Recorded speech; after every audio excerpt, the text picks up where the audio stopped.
Hello everyone, this is Marco Harold with One Arm Pooh Bear Baits.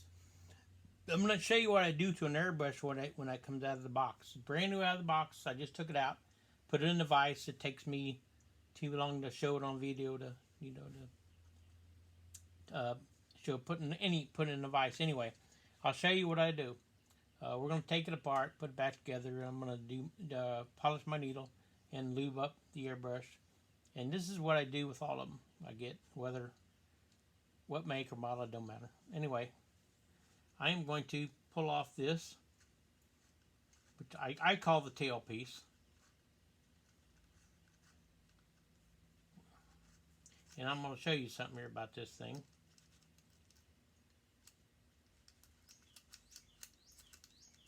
See, this thing's got a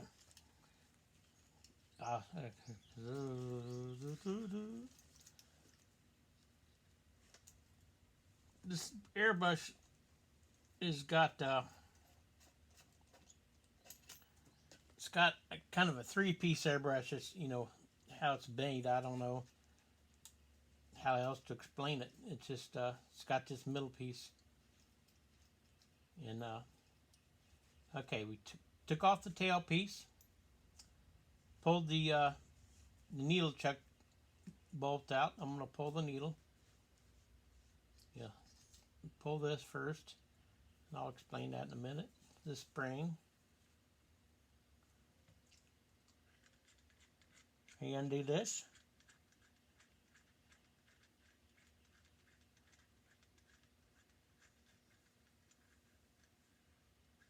Sorry for the delay. Okay, those are two pieces.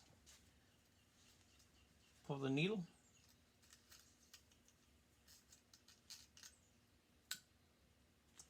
There's the trigger spring, and there is the trigger. I will turn it around. I'm one-handed, so it's tough, but it's very doable for me. And that is the tip protector. This is, on most airbrushes, I call this piece here, that is the air cup. And I'll explain it again when I do it.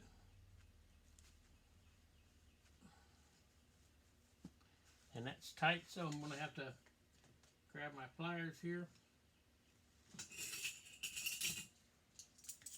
just to loosen that.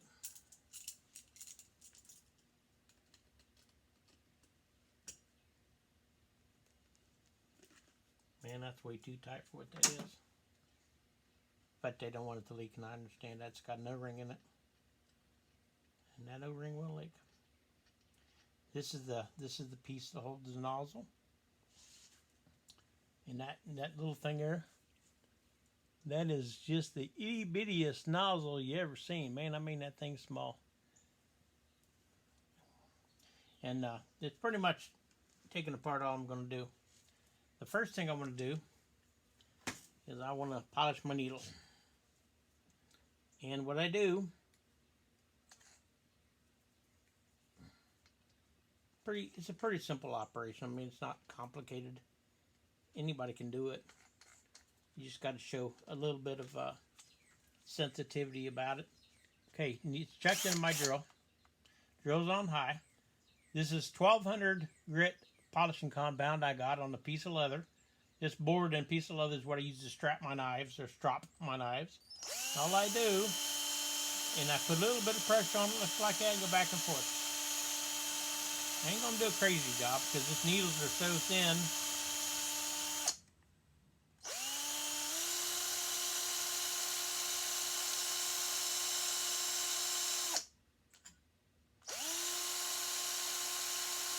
That's all I'm gonna do. And you see that black come off that. If you look right here on that rag, see that black, and then polish into the needle. I'm not doing crazy. I'm just getting it, just enough to do the job. And you ain't gonna be able to see the polishing job because the camera's not gonna pick it up.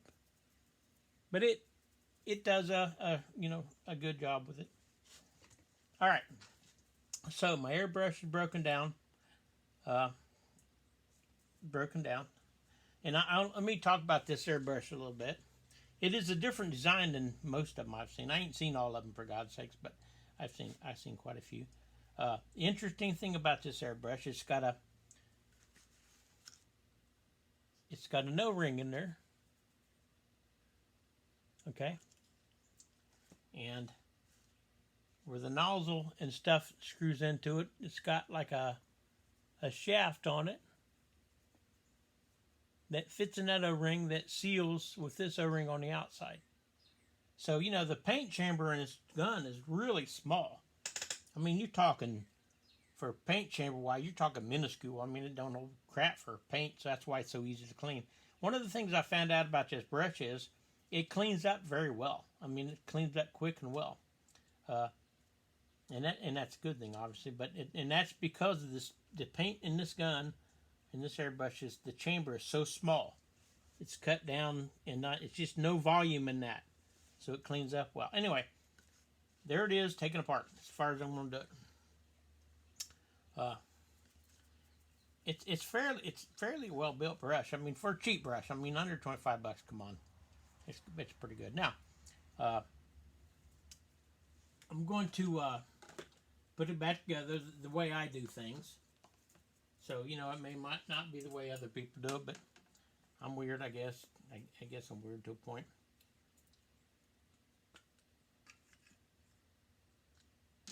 I hope that holds it. Sometimes it does, sometimes it don't. Anyway, the first thing I want to do, since I got my needle polished, looking good, okay? And the needle on these things is, when I say in the other review they're flimsy, look at, I mean, that's flimsy. Flimsy, and that nozzle is super, super, super small. It's unreal small. Okay, the first thing I'm going to do to put this back together is I am going to put a little bit of beeswax on that. Just a little bit.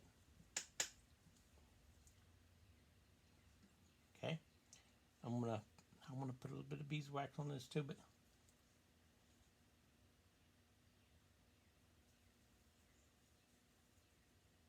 okay.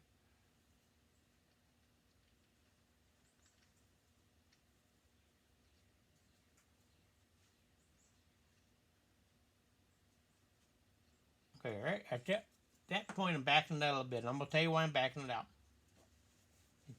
It's an O-ring.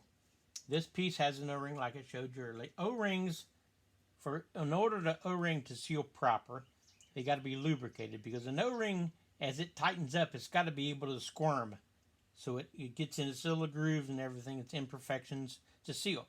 If you do a dry O-ring, it won't seal for crap. So I am going to drop just some oil to go around that. Let's drop around. It's no big deal. And we'll clean that up later. It won't be an issue. I'm going to put this back together.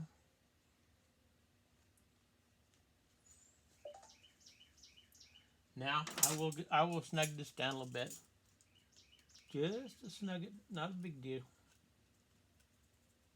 Well, just that. I mean, it's not hardly any at all. Now, for the sake of argument, I'm going to pull this nozzle off. There you go. Stick the needle. They will bite you. For the sake of argument, I'm gonna pull the nozzle off. Why? Because you need to see this, because I'm telling you right now, if you got gorilla hands and you got to tighten everything up super, super, super tight, this will mess your day up. Because these threads will break out of that nozzle. I mean, that nozzle, I don't know if I can show it to you. I mean, that nozzle, I mean, look how small that nozzle is. I mean, it's small. Anyway, I'm going to leave that nozzle off for a minute. And we're gonna finish this up. Okay, I'm going to take, it's a little bit of oil right here.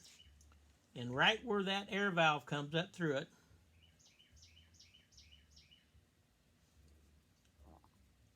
I'm going to drop a drop or two of oil. The reason I do that is because if you ever have this back seal leak and you get paint back here, your paint won't set up hard. It'll stay soft because of that oil. Plus, it the action of the gun is smoother and all that kind of stuff. Next, I'm gonna dip this in just a little white grease. That's all it is, white grease.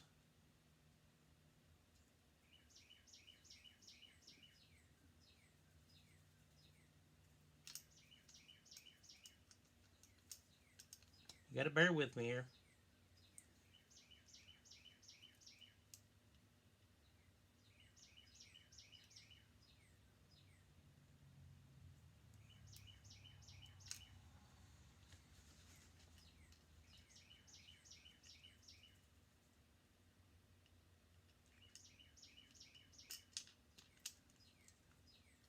It's got a trigger like a Iwata. It's got a little dangly thing on it.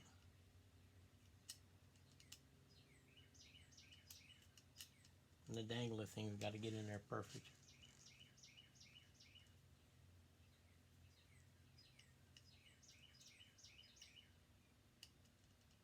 Once again, you got to bear with it. I mean, it's something that takes time.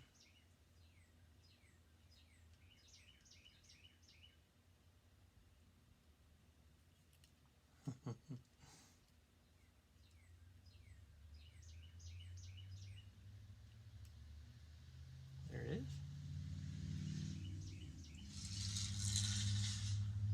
Okay, that's fine. Next, we want to take this. This is the trigger tension. I guess trigger tension rod. I don't know a better word for it. We'll get a little bit of grease on that. And that's going to go. You gotta force that down just like this. It's got to be in the down position when you put it in there. It's going to be just like that. Then I'm going to put a little oil on the rod, not a lot, just a little. I'm going to put the tension spring on.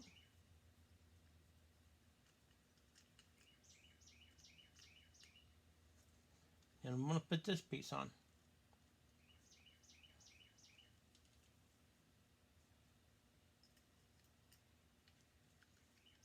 Like I said, this is a 3-piece gun.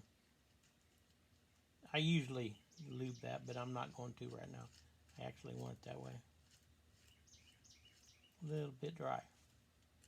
I'm going to pull this O-ring off right now. I do not like this O-ring. This O-ring, well, I'll do it when I get the rest of it there, so I don't mess nothing up. This O-ring it's absolutely no function. Because it's no seal, there's no air, no nothing actually back there.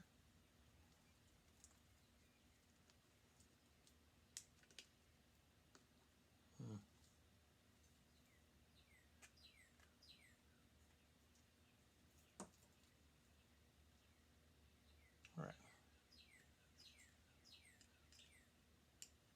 And you can see I deliberately put lip balm on that because I'm going to hold it up to you. You can see there's a lot of threads that's got to go in that sucker. I mean, it's got to go down a long way. So it takes a lot of beeswax.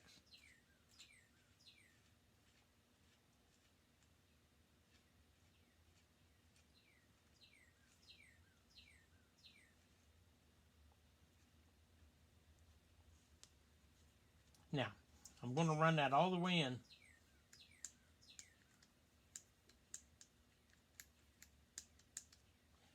Okay.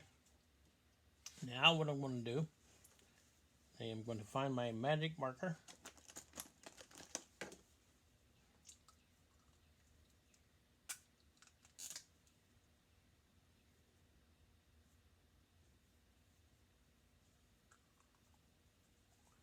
Put a mark right there.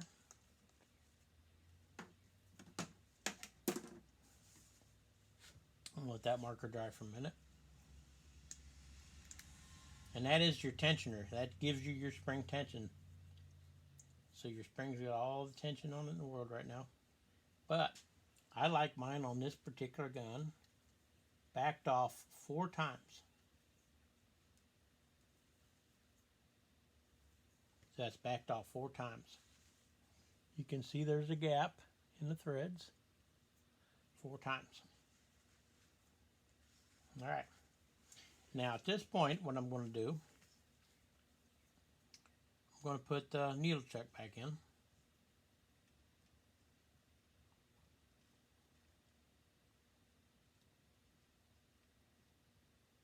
And I'm going to put the needle back in.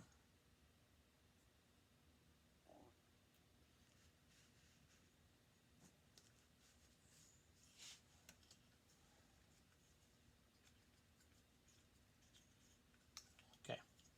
Now there's a nozzle on there, and so the needle can go through. See that? So the needle's sticking through. That needle, you can't see it, but I'll show it to you. That needle is sticking through.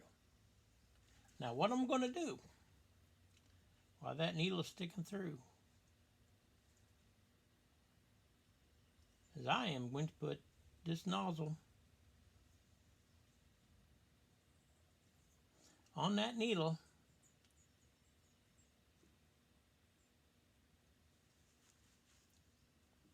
just like that. Okay, what I'm going to use that needle for is the guide to make it straight so I don't cross thread and all that. So now it'll bite you. Now that dang needle will get you. So I push it in, turn it ever so gently and slow.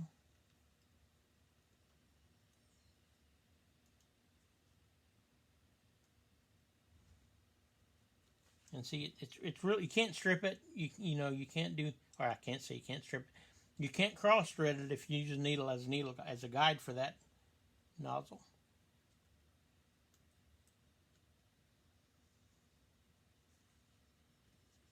Now I'm going to show you something about this. Just bear with me.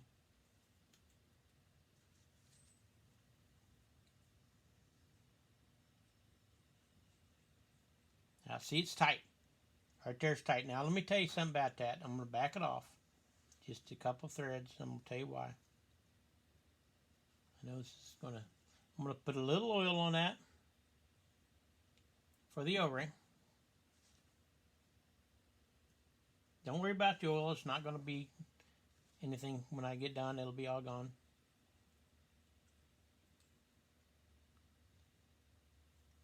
Right there. You see that wrench is off the ground. It's not touching nothing. I do not want to tighten it nowhere past there. That's all I want. Because you will strip them, not strip the threads. Well, you could strip them, but you're going to break that nozzle in half. You're going to pull the threads right off that nozzle. You're going to break it. If you if you go too much crazier. It's just has to be just where the O-ring compresses. You don't have to overly compress it.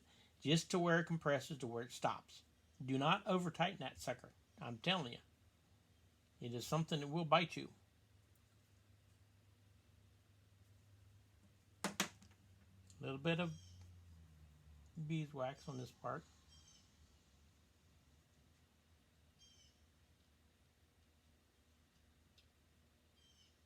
Notice I backed the needle out, so I got to worry about the needle.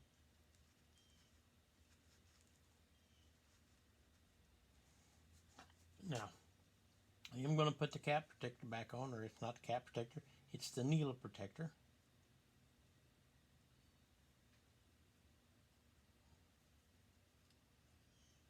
Okay, just snug it down. Now, what I'm going to do, I am going to back this out just a little ways. About that far, if you can see it. I'm going to back it out about that far. Alright, there's a reason for that. I want to put just a little bit of lube on it. Shaky. Then I'm going to twirl it as I put it in. And tighten down my nut. I'm seated in my, you don't want to over, this little bitty nozzle you do not want to stress. Even a bigger nozzle you don't want to stress. But push it in with your finger, then I run it down with my thumb. Make sure it's still down in there. And that's it. You don't have to crank on or nothing. It's not going to go nowhere. So you can see, I'll show you. So if you push down on the, it's back like you would spray. So it's all said and done. Okay. I want to pull off this this O-ring right here. I'm going to tell you why. There is no use for this O-ring. And because the way this gun's made, this airbrush, if this, I take my needle, I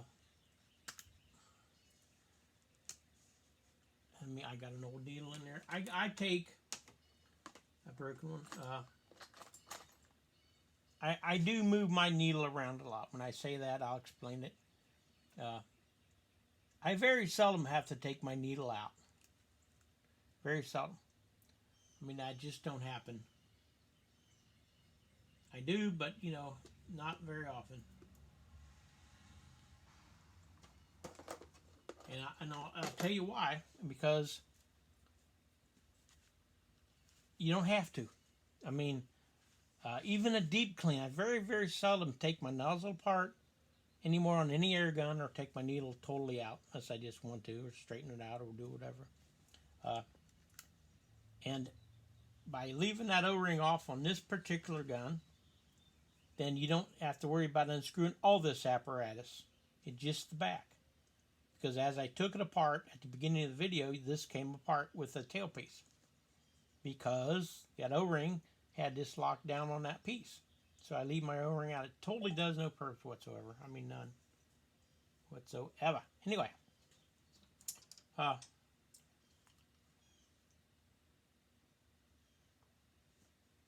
Okay, I'm going to put the tailpiece back on.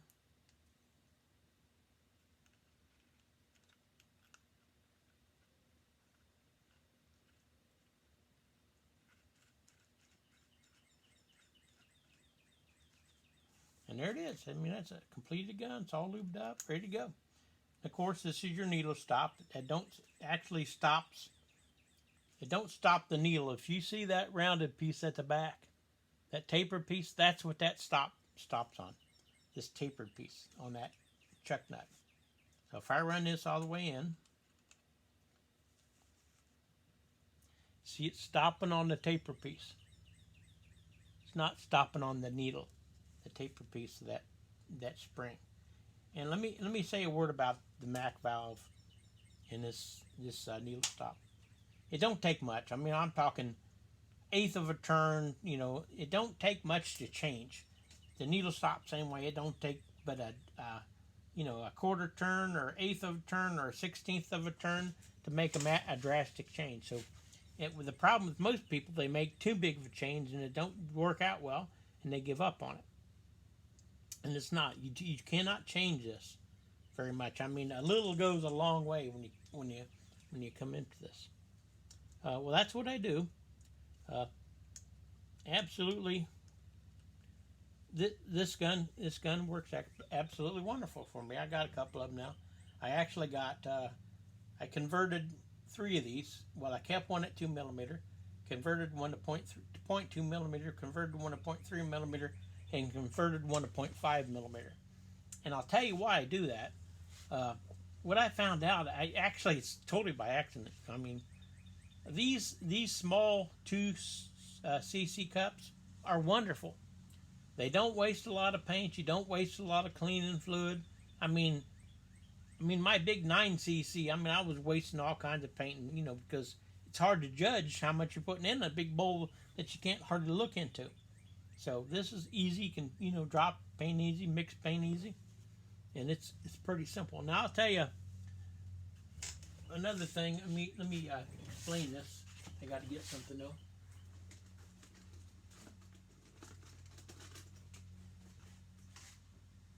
All right. Here's 2 just common, cheap, everyday, paintbrushes. When I mix paint, first of all, I keep these paintbrushes. If you look on that bench over there, you will see a mason jar with paintbrushes sticking out. That jar is filled with water. All right. And what I do is I keep in water because I use them paintbrushes to mix my paint in my bowl. And the way I mix it, I put my I put my reducer in first, 3 or 4 drops, then my paint, and I'll mix, like this, and I'll twirl, and I'll mix, and I'll twirl, and mix, twirl, and mix, until it's mixed. Never had a problem with it. Been doing it forever, or since I've started, and it works fine. And then I put it back in the water, and it's cleaned. And when you get back out the next time, it's clean for the next paint color.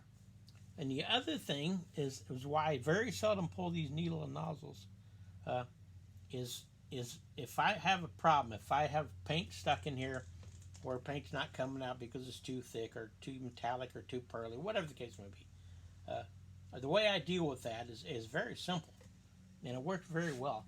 What I do is, if that paint's not spraying, see that other piece didn't come out because I got that O-ring off her. Anyway, if that paint's not spraying, the first thing I do is I loosen this needle up, and I come back about a ½ inch. That's all you need. And what that does, it opens up your 2mm hole in your nozzle. So now I squirt. I see if it squirts. If it don't squirt, then what I'll do is thin the paint a lot just to get the paint out of it, because at that point, I guess you can keep the paint, but I'll put, reducer in or something and try to thin that paint and try to get the squirt. It'll be a single action brush, so when you hit that, it'll squirt. Okay, and if that works, I blow it out. It's no big deal. And I'll clean my bowl and start over again with a little bit better paint. The other thing is, like I talked about in another video, I know you don't believe me, but if you pull this needle out like I got it, and that it's open, that's open atmosphere in there, it's open, no tip to block it, you can put this down inside the cup towards the needle and spray it. It's better if you cover it with a rag or something, but I'm not going to do that right now. But spray it, a couple of good squirts, and see if that clears it. Spray it up, and if that clears it, good. Now, let's say you got it cleared. You sprayed all the bad paint out. You're happy, and all that, and you want to make sure your needle's not junked up. Well, it's simple. Pull this. The way I do it is because of my disability, but I either put alcohol in here or my cleaner, and I put these brushes down, and I do this.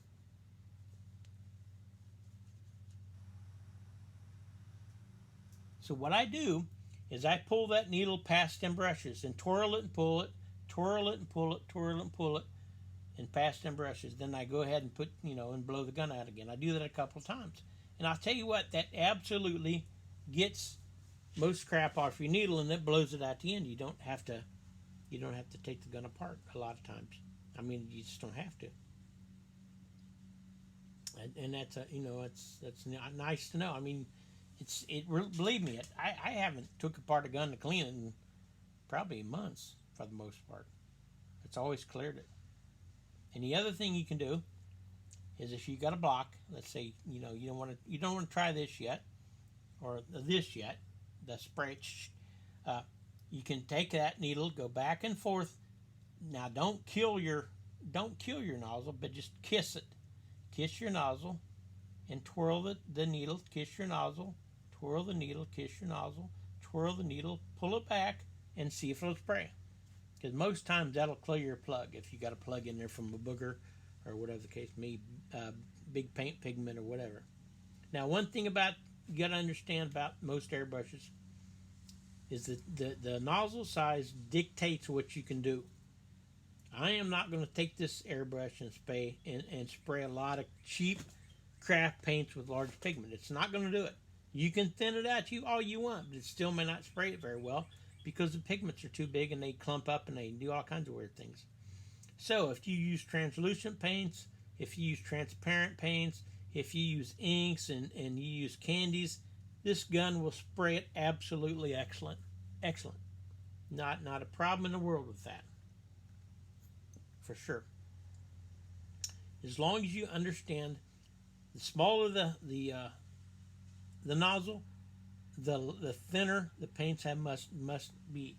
This paint does not like, or this gun does not like pearls, and it doesn't like metallics because it's not built for that.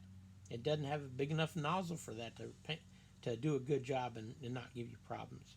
But you go 0.3, 0.4, 0.5, wonderful. You can paint pearls and metallics all day long till your heart gives out. I mean, it don't matter. So you got to understand what nozzle size you got And what you can do with this is a detail brush. It loves thin detail paints and does a wonderful job at it. And it does good with the 0.3 nozzle and does good with the 0.5 nozzle. And the other thing I'd like to say about this particular brush, this airbrush, is it's balanced really well. This back piece right here, this is a steel piece. It's not aluminum. This part's aluminum. This big part's aluminum. And this is steel.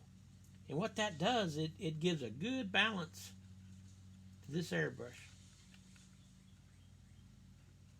Really does. Well, I hope that helped out. You know, new people that's getting into this and stuff like that, I'm telling you right now, they'll eat your lunch. I mean, you will say cuss words and throw things and all kinds of stuff. But if you think about your size of your nozzle and think about what you're painting, on how you're painting, what paint you're using, the paints actually dictate the type of brush you use as far as nozzle size. The airbrush don't dictate the paint. Now, 0.5 will pretty much spray anything. 0.6, whatever, even, you know, a 0.1 or not a 0.1, a 1 millimeter. Now, I use a Pache Type H for my base coats and stuff, which one of them's got a nozzle. It's a number 3 nozzle, which is a 0.66, and the other is a 1 millimeter nozzle for Autoborn paints. I only spray one Autoborn paint right now. It's silver, but it is a mess. There is so much metallics in that paint. I mean, it don't plug at 1 millimeter, but it would plug at 0.66. I mean, and the other thing about that Autoborn paint, it falls out of solution so fast. In other words, if you shake it, you know, the metal don't stay in the solution very often. It just starts falling. So you really got to keep it, you know, mixed, and you got to keep it, you know, don't put too much in the gun at one time because you want it to spray. And what'll happen if you set it down for a minute or two, 5 minutes, all that metallic settles to the bottom of this bowl in any airbrush, and then it plugs because it fell out of solution. Well, I hope this helped. For you new people, you know, if you have questions, comment. I mean, it's no big deal. Everything's pretty straightforward. Everything's pretty simple. And I recommend this for a detail brush. Wonderful detail brush. And if you have any questions, you know, put it in the comments. I'm here to help you, man. This is a wonderful hobby. It's a wonderful thing to do. Therapeutically, it's helped me tremendously. All right, that's it. I hope this ain't been too long. Marco out.